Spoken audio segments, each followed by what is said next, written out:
दोस्तों अगर आप भी IAS, IPS civil service exam की तैयारी कर रहे हैं तो कुछ इंपोर्टेंट नए नियम 5 बड़े अपडेट्स हैं जो आपको जरूर जान लेने चाहिए। सभी UPSC एस्पिरेंट्स इन बदलावों को तुरंत जान ले, क्योंकि दोस्तों ये बदलाव UPSC 2026 से ही पहली बार लागू होने जा रहे हैं। अब एक ही बार एग्जाम दे सकेंगे ऐसे कौन से कैंडिडेट्स हैं जिनके लिए ये नया नियम लागू होगा, ये भी देखेंगे अपन। इस नियम के प्रावधान के मुताबिक पहले से IPS को दोबारा IPS एग्जाम देने की इजाजत नहीं होगी। वहीं इस बार परीक्षा केंद्र में फेस ऑथेंटिकेशन के बाद ही एंट्री दी जाएगी। इस बार UPSC के प्रयास यानी अटेम्प्ट और पात्रता यानी एलिजिबिलिटी से जुड़े नियमों में भी बड़ा बदलाव किया है। नए प्रावधानों के तहत सेवा में रहते हुए बार बार परीक्षा देने का रास्ता बंद कर दिया गया है। इसके मुताबिक अब सिलेक्शन के बाद दोबारा एग्जाम देने की आजादी पहले जैसी नहीं रहेगी। तो आइए और देखते हैं दोस्तों कि आखिर UPSC सिविल सर्विस एग्जाम 2026 से ही क्या क्या न्यू रूल्स एंड रेगुलेशंस लागू होने जा रहे हैं और इसको लेकर UPSC की तरफ से ऑफिशियली गाइडलाइंस जारी की गई है, उसमें क्या क्या प्रावधान रखे गए हैं। So let's begin. अभी आपको पता होगा एक दिन पहले संघ लोक सेवा आयोग ने सिविल सेवा एग्जाम 2026 का नोटिफिकेशन जारी कर दिया है कल बुधवार को, और आयोग ने इस बार 933 पदों के लिए भर्ती विज्ञापन जारी किया है, जिसमें आवेदन की आखिरी तारीख 24 फरवरी है। तो जो स्टूडेंट युवा एस्पिरेंट्स UPSC, IAS, IPS वगैरह की तैयारी कर रहे हैं तो एक तो इंपोर्टेंट अपडेट ये है जो जरूर जान ले। इसके अलावा इस बार जो प्रयास, अटेम्प्ट और पात्रता से जुड़े नियमों में बदलाव किया, उसमें मुख्य प्रावधान ये रखा गया है कि अब सिलेक्शन हो जाने के बाद दोबारा परीक्षा देने की आजादी पहले जैसी नहीं रहेगी। यानी नए नियमों के तहत एक बार अगर आप किसी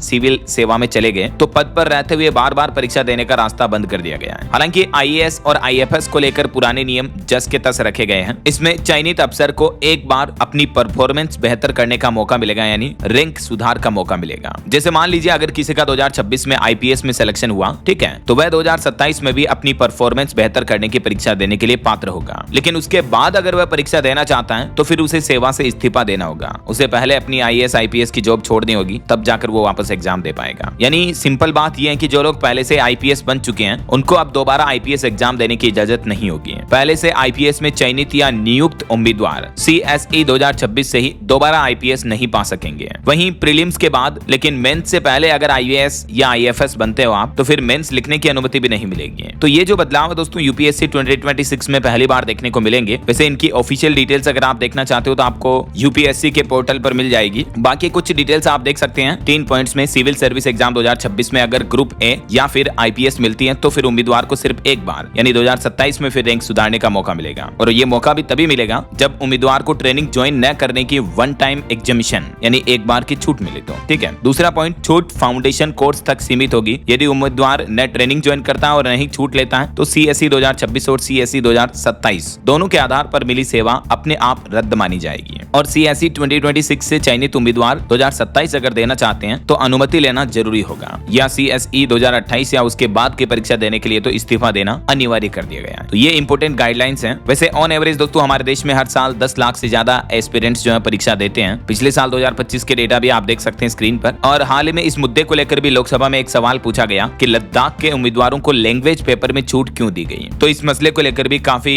विरोध प्रदर्शन चल रहा है। तो सरकार क्या अपडेट लाती है इस पर आगे जो भी खबरें आएगी मैं आपको बताता रहूंगा। और बाकी UPSC सिविल सेवा परीक्षा 2026 से जुड़ी कुछ इंपोर्टेंट डेट्स वगैरह जानकारी आप देख सकते हैं। अगर अटेम्प्ट की बात करें दोस्तों तो जो जनरल EWS कैंडिडेट्स होते हैं उनको 6 मौके मिलते हैं, अधिकतम एज लिमिट 32 साल तक के लिए। और जो OBC के स्टूडेंट होते हैं उनको 9 अटेम्प्ट मिलते हैं, उनकी एज लिमिट 35 साल होती है। और SC ST कैंडिडेट के लिए कोई अटेम्प्ट लिमिट नहीं होती है, हालांकि उनके लिए भी एज लिमिट मैक्सिमम 37 साल होती है। योग्यता किसी भी मान्यता प्राप्त यूनिवर्सिटी से ग्रेजुएशन चाहिए होता है। फाइनल ईयर के स्टूडेंट भी प्रीलिम्स दे सकते हैं। इंटरव्यू से पहले कुल मिलाकर आपके पास डिग्री होना जरूरी है। तो ये तो UPSC सिविल सेवा परीक्षा के एग्जाम से जुड़ी कुछ इन्फॉर्मेटिव बातें हो गई। और बाकी दोस्तों अगर आप भी UPSC की तैयारी कर रहे हैं, डेली करंट अफेयर्स वगैरह और लाइव अपडेट्स देखना चाहते हैं तो बिल्कुल आप DLS न्यूज चैनल के ऊपर जो डेली मॉर्निंग बुलेटिन का वीडियो आता है, जैसे आप द हिंदू वगैरह न्यूज अपडेट्स देखते होंगे ना, तो वैसे ही DLS न्यूज चैनल पर आपको डेली डेट वाइज अपडेट्स मिलते हैं, ठीक है। तो इसमें वाइड लेवल पर सारे न्यूज अपडेट होते हैं, जैसे बिजनेस न्यूज हो गए, technology news, international news, political news. तो आपकी करंट अफेयर्स की प्रिपरेशन के लिए ये वीडियो देख लिया करो, इससे नोट्स बना लिया करो, तो डेली के डेली आपके करंट अफेयर्स प्रिपेयर होते रहेंगे, ठीक है ना। तो चैनल पर विजिट करके देख लीजिएगा आप, एक बार खुद आप देखोगे तब कहोगे कि हाँ यार DLS भाई मजा आ गया एकदम। और बाकी इस वीडियो को लाइक और शेयर करना, DLS न्यूज चैनल को सब्सक्राइब करके